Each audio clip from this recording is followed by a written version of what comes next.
mHealth interventions will revolutionise primary healthcare in Ireland. Thanks very much, Jerry. Thanks very much for staying this flagging hour to listen to me. I must say, I don't do debates generally, so I'm wondering why I'm here. I feel a little bit like Donald Trump, the Washington Post and the New York Times. You're all against me because obviously I'm not a GP, and you've put me up against somebody who is. So that's one thing I'm down. And the other thing I have to reveal to you is that the organisers allowed my opposite number to change the wording of the motion if further in his favour. So I believe in this so much that I've used my own little bit of technology, a piece of paper with some scribbles on it to remind me what I was going to say. So one of the things what I can do now after being here today and not really knowing much about mHealth and this kind of thing is just now point to Martin's presentation and say, that's the reason why we need connected health. In general, if we think about the context and the future that Martin has outlined for us, where we will have all these devices with us all the time, and we also consider it in the backdrop of, for the first time in this country, the new 10-year plan for healthcare, where every few years we will not be changing governments and changing ideas and reform. Well, we probably will do some sort of reform every couple of years, the health systems, and reversing decisions that have been done, etc., etc. We now have a cross-party plan, which we hope will remain relatively steady, for this very small country that we live in, with a very small population in comparison to other countries. So we can take that consensus, hopefully, and add into the fact that we are the fourth most innovative country in the world. Was that what was presented earlier? And we can take all this political impetus and all this technology and all of this expertise that we have in the country, and we can surely design a health system in which primary and secondary care and other social care and all these things and patient data all speak to each other. So that seems to me to be a good thing to think about. And included in that document was a provision for expansion of community diagnostics.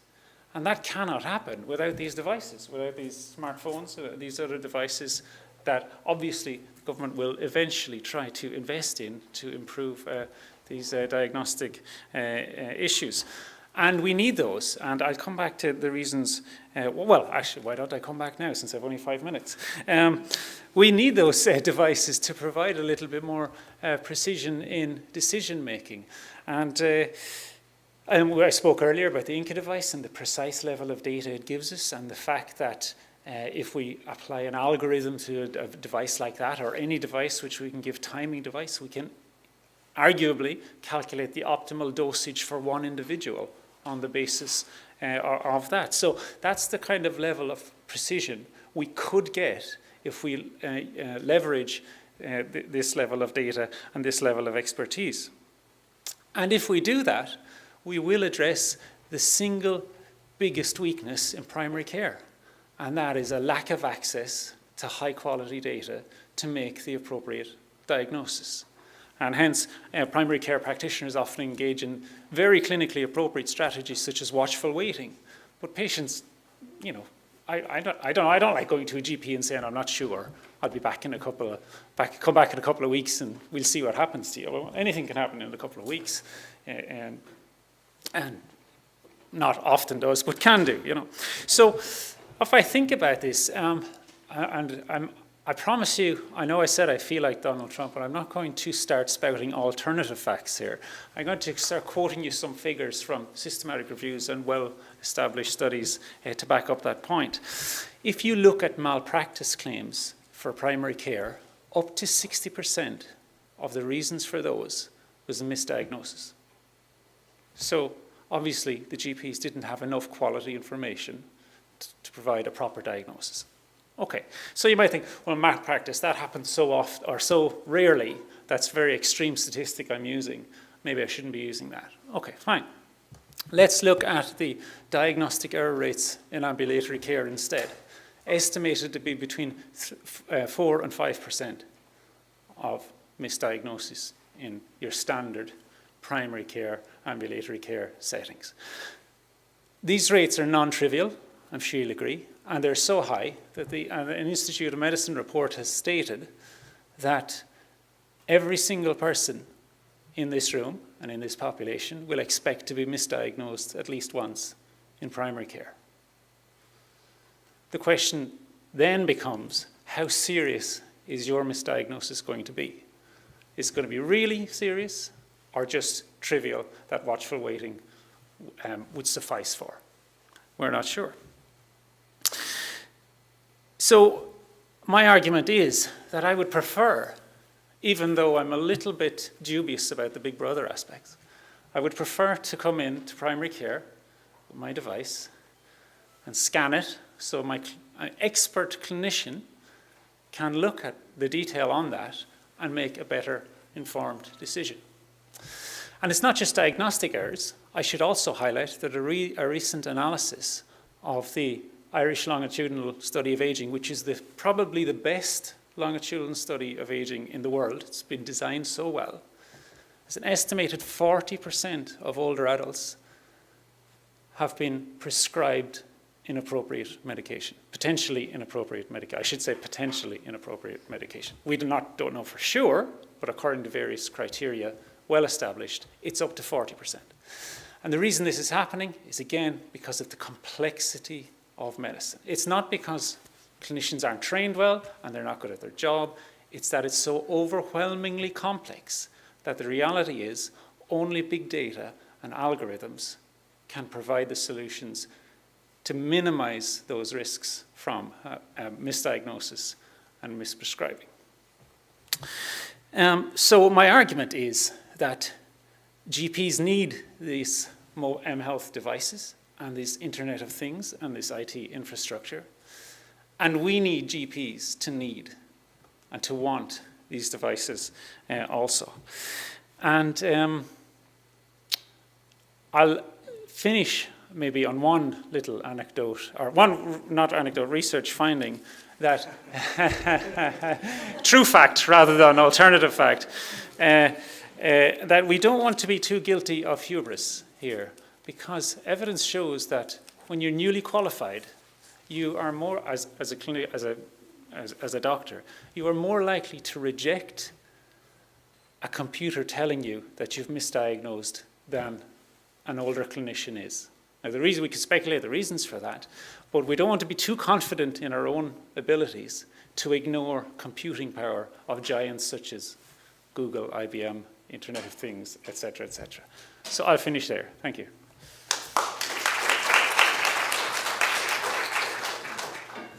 Okay, thanks very much. We now give the floor to Scott.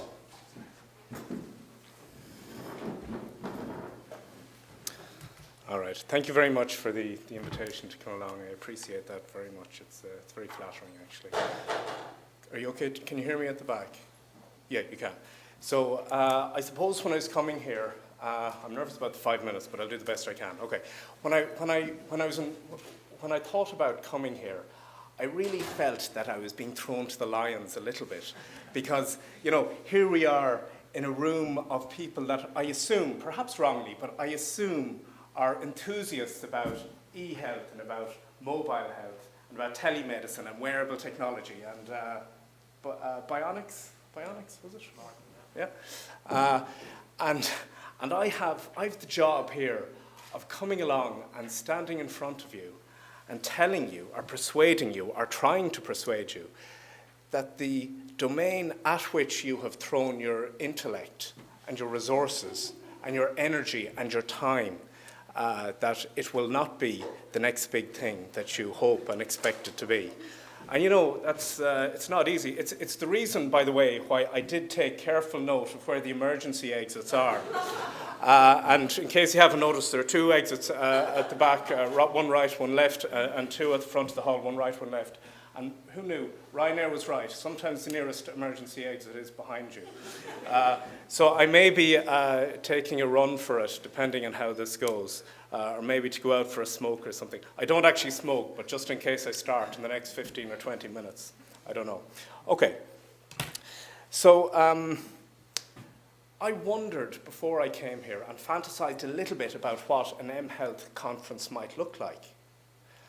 I wondered, would there be some sort of would I be talking to a camera and a little avatar of me would appear in various places around the world?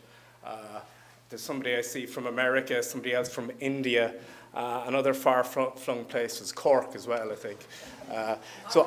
Argentina, yeah. So I was wondering how that would play out, and I'm delighted to see that there are people here.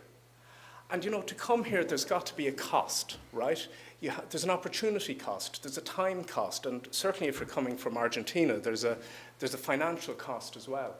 So those of you who have come here, rather than, let's face it, if anyone could set up a virtual platform to have this meeting, this group could. So those of you who have come here have, by virtue of turning up, have illustrated that there is a value beyond. There's a value in connecting with people. When two or more people get into a room and interact, there's a value in that. And we're a social species. I mean, that's just the way it is.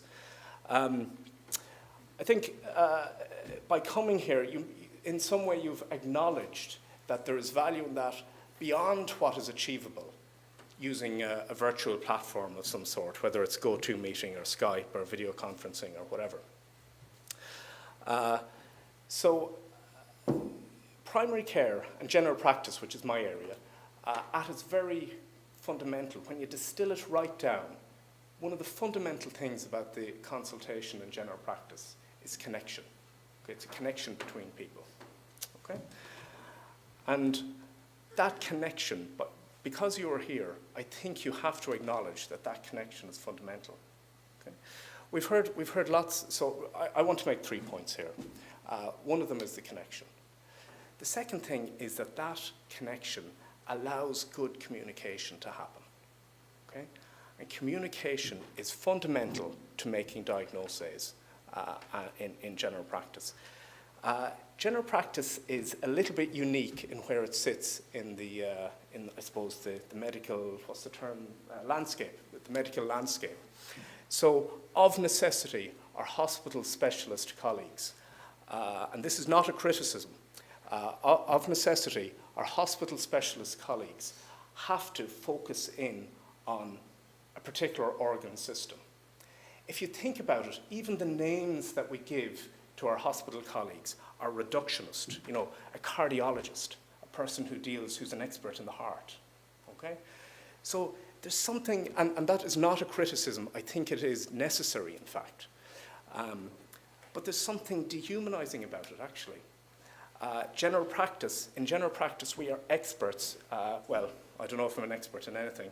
I'm getting older, the older we get, the less expert we feel. But anyway, we're less confident as we...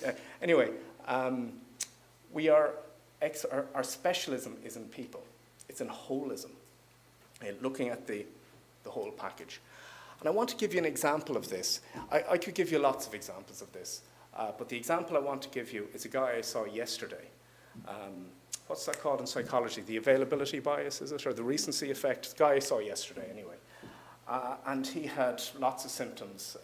Middle-aged guy, he'd headaches and tired all the time and dry skin. And there's a whole list of symptoms. And without going into the details, I've only a couple of minutes, I'm probably going over.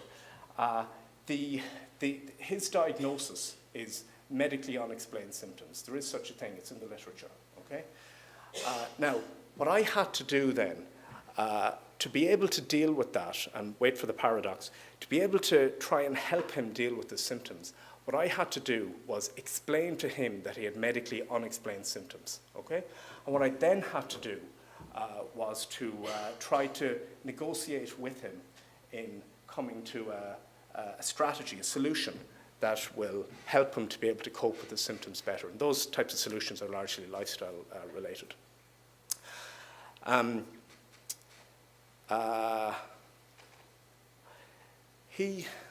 Sorry, I've just lost my train of thought for a second. So, in the UK about 20 years ago, they introduced the Quality Outcome Framework. And what it involved doing was encouraging and incentivizing GPs to collect information like, BP, blood pressure every so often, and lots of other things. And maybe he was a smoker, this guy, yesterday. So whether, as a smoker, whether I'd addressed his smoking with him, okay?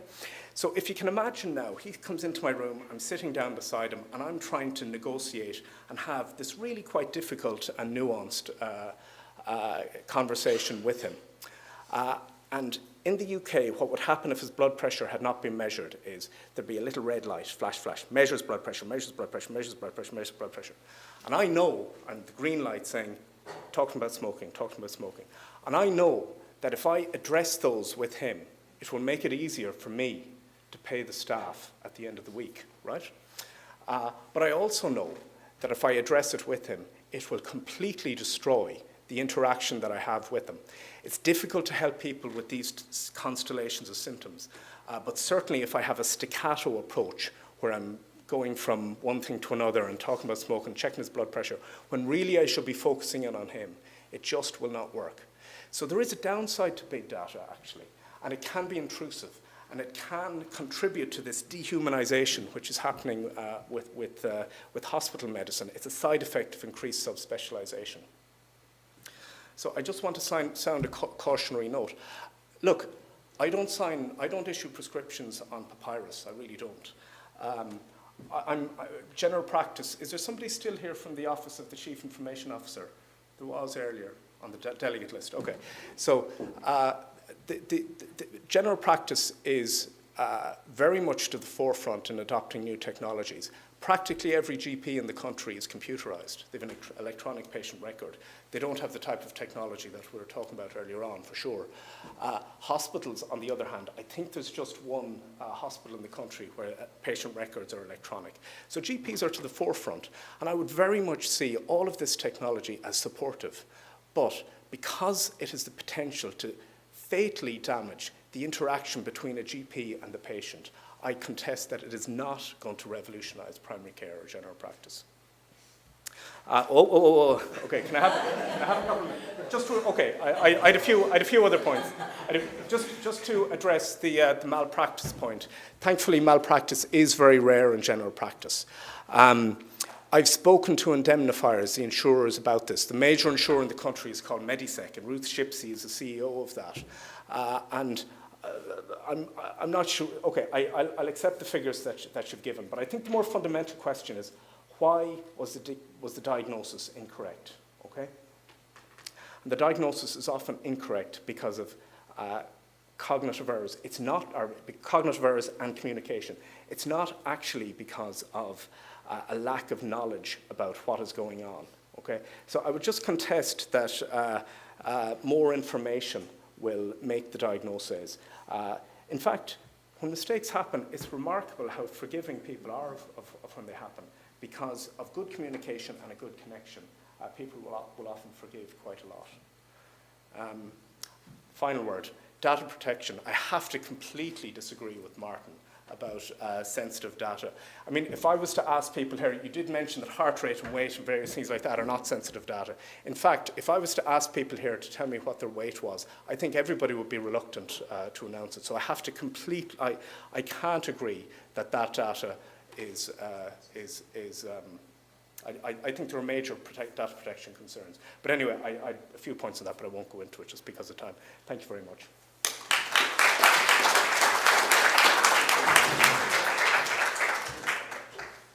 Okay, I was going to give our speakers, well, Frank in particular, a right of reply to Scott's comments. Scott was up second, but I think given that we've just a few minutes left, I'd like to open it up to the room or to Frank to reply to that. Any comments on what Frank or Scott had to say about the potential of mHealth to revolutionise primary healthcare? Jane. It's a question for Scott. Hi Scott, great communication is something that's been extensively in psychology, and everybody understands and accepts the value of it. Have you tried to use or recommend apps or mHealth or mobile devices to your patients? It's a two-part question, three-part question. That's the first question. Second is how they respond. And the third is the lack of regulation an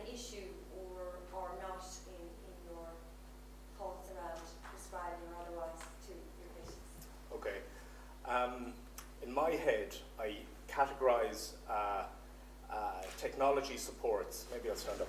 In my head, I categorize technology supports for my day-to-day job into two groups. Okay, there's the point of care resources, and then there's the non-point of care resources.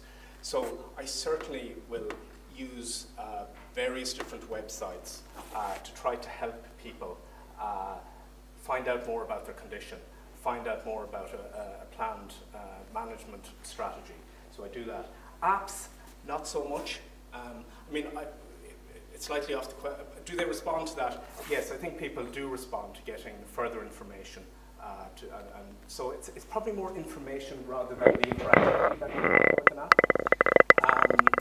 Regulation. I suppose the regulation question probably doesn't arise because I'm not using apps as such. It's more an information giving exercise. What I would say is that I certainly use an app. I'm not a Luddite.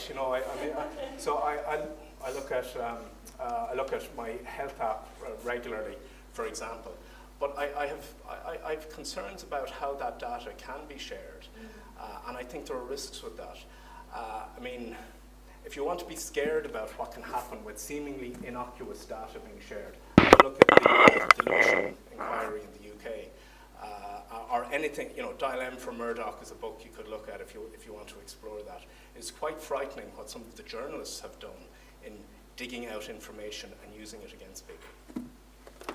Sorry, I hope that answers your question. Thank you for the debate and your arguments. It was really interesting. I think we could stay here all afternoon just discussing it. A very quick question. I would like to know both of your views on how new technologies in healthcare can, what is the impact in terms of inequalities and access to healthcare? Did everyone get that question? It's about, Sorry. Yeah, sorry, we don't have the mic in a minute. It's about what are the views of the impact of health technologies on health inequalities? That's right. Yeah. Will I start with that? Yeah. Yeah. I don't know the answer to that. Okay, but I think that there is a risk in terms of exacerbating health inequalities. I think we've gone beyond the stage where the technology is the limiting factor. I think the technology is cheap enough that most people in developed countries, most people can afford to have a smartphone or a device. Okay, so I don't think that's the barrier. But there is this classic law which was developed by or described by a Welsh GP called, he had a great name, Julian Tudor Hart was his name. And I think someone might have recognized that. He describes the inverse care law, where people that are in greatest need of health are those that are least likely to get it. Okay, so I think I think it's fair to now this is anecdotal. I think it's fair to say that people that have greater levels of health literacy, that people that I perceive to have a greater level of health literacy, are more likely to engage with the websites that I suggest that they look at, for example, than people who have less levels of health literacy. Now, that's an anecdote. I'm not sure if the evidence would bear that out. Yeah, so I'm not sure. I'm not sure that more healthcare is the answer to health inequalities. Because if you have more healthcare in socially deprived areas, for example, then you have more diagnosis. And GPs will rely mostly, or doctors, I should say, will rely mostly on drugs rather than other social supports, et cetera, et cetera. So I'm not sure that the access to smart devices, I think most people can afford some sort of smart device, and most people can afford to download free apps monitoring physical activity, for want of a better example. I think those issues are much more likely to be structural and cultures built over decades of time. I don't think healthcare is the solution there, to be quite honest. Okay, we'll take one final question. So we have a question from Martin. Just kind of if you can elaborate in terms of initiatives that you have seen you have participated in the country or internationally for this transition in terms of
looked at the issue of the accuracy of Dr. Google in making diagnoses. And now, it's a while ago, so things may have changed. But at the time when I looked at it, with difficult diagnoses, Google was not brilliant. I think it came up with the list, or in a list of diagnoses from a Google search. The top, the correct diagnosis for, I'm sorry, I can't remember the exact study, but the correct diagnosis was listed in something like, 58% is the number that sticks in my head. So not very many. That's in a list now. There's maybe, there might have been 20 diagnoses, and the correct diagnosis was there somewhere, 58% of the time. Now there is a very good web-based app. It's behind a paywall. I've never used it. But in that same study, this website called Isabel listed the correct diagnosis in its list of possible diagnoses 100% of the time. Isabel, it's an interesting story. Very briefly, it's not an acronym. It's named after a little girl called Isabel who had some sort of medical catastrophe. And her parents decided that they wanted to do something to help doctors make more accurate diagnoses. So that Isabel is the website that they came up with. Yeah. So I think it depends what you're asking about. There's various different platforms that could be used. Google seems to be not that great. The advantage of Google is that you can use it to find tools that I have a high level of confidence in. Okay, so it's useful for that, but you kind of have to know what you're looking for. Yeah. And well, I most likely was interested in the regulatory part of the government. So if there are any close connection between the Camera of Doctors or the government to regulate this one, because I think from the user perspective we are on the safe side, trusting or not in the applications of the service. But when it goes to the doctor side, and I need a treatment or prescription, I cannot buy drugs if I need them unless it's a prescription. And like I mentioned also in the beginning, we're not going to substitute the doctor activity. We're just here to assist and enhance and improve the work of the specialists. This is kind of what I think it's a win to win, because I see the future coming. Instead of going to the doctor and telling me, take this pill and see how it reacts, take this device with you, and I will tell you what medicine you will need in 3 days. Okay. Because we want to based on your daily activity. Because when you go to the doctor, you get headache, they give you a painkiller. But when you go outside, you start to do other activities that make distract your mind, and really it's not the painkiller that you need. You need other type of medicine. Yeah. Or maybe exercise is needed, or eating well, or whatever. I'm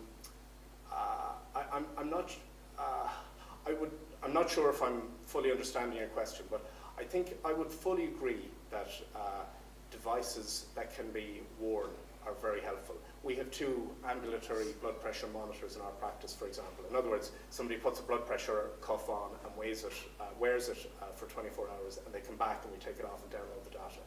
So that's a very helpful adjunct.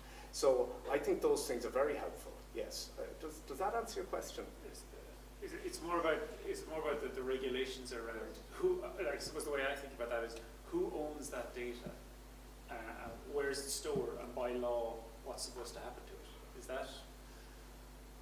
No, it's more like because you mentioned in the beginning that there is a government plan for Yes. medical plan. Yeah. In Ireland. So one of the gaps that I have super in the country is that I go to the hospital, I collaborate with them, sensitive agreements or whatever privacy issues are in the framework, and we don't get that access. First, because it's not digitized. Yeah. And then we use Opera, which is not digitized system. But the legal framework doesn't allow it. Yeah. It has to be other parts. And I don't know if this is still in this process of building the plan, or it's completely for the next 10, 20 years. Yeah. Well, so my understanding is that the law is so far behind the technology. But who might be able to tell us a little bit more is John Dinsmore. We were talking about this earlier, John, in terms of ownership of all this material and what happens down the line, and ethics around it and stuff like that. What are your views on this? Yeah, I mean, for us, we look at it all